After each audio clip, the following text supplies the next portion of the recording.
IVF ప్రాసెస్లోనే couple చాలా ఎగ్జాస్టెడ్గా ఉంటారు, చాలా హోప్స్ పెట్టుకుంటారు. సో మనకు ఒకసారి ఎంబ్రియో ట్రాన్స్ఫర్ అయ్యింది అంటే పాజిటివ్ రిజల్ట్స్ వచ్చే ఆ 2 వీక్స్ అనేది చాలా స్ట్రెస్ఫుల్ ఉంటుంది.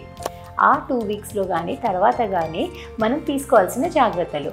ఫస్ట్ థింగ్, ఎంబ్రియో ట్రాన్స్ఫర్ ఇప్పుడు మోస్ట్ ఆఫ్ ద టైమ్స్లో ఫ్రోజన్ ఎంబ్రియో ట్రాన్స్ఫర్ చేస్తాం. అంటే ఫ్రీజ్ చేసిన ఎంబ్రియోని ఎండోమెట్రియం లైనింగ్ని మంచి టాబ్లెట్స్ హార్మోన్స్ తోటి గ్రో చేసి అప్పుడు ట్రాన్స్ఫర్ చేస్తాము. అలాంటి కండిషన్స్లో మనము అది న్యాచురల్ ప్రెగ్నెన్సీ కాదు, కొంచెం హార్మోన్స్ తోటి సపోర్ట్ చేసిన ప్రెగ్నెన్సీ. సో ఒకసారి ట్రాన్స్ఫర్ అయిపోయాక కానీ మెడికేషన్స్ అనేది చాలా ఇంపార్టెంట్. కరెక్ట్ డోసేజ్లో కానీ టైమింగ్స్ కానీ ఈస్ట్రోజన్ ప్రొజెస్ట్రాన్ సప్లిమెంట్స్ మీ డాక్టర్ అడ్వైస్ చేసిన లాగానే కంటిన్యూస్గా యూజ్ చేయాల్సి ఉంటుంది.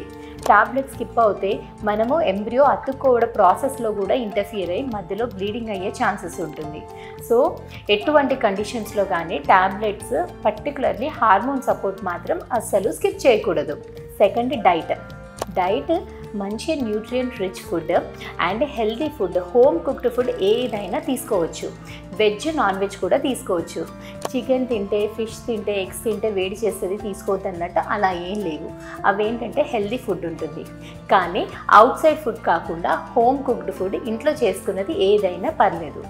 మంచి వాష్ చేసుకొని మంచి కుక్ చేసుకుంటే ఫుడ్ తీసుకుంటే పర్లేదు. ఎందుకంటే అవుట్ సైడ్ ఫుడ్ వల్ల ఇన్ఫెక్షన్స్ అవుతాయి, బాడీలో మన ఇమ్యూలాజికల్ సిస్టమ్ యాక్టివేట్ అయ్యి ఎంబ్రియో రిజెక్ట్ అయ్యే ఛాన్సెస్ ఎక్కువ ఉంటుంది.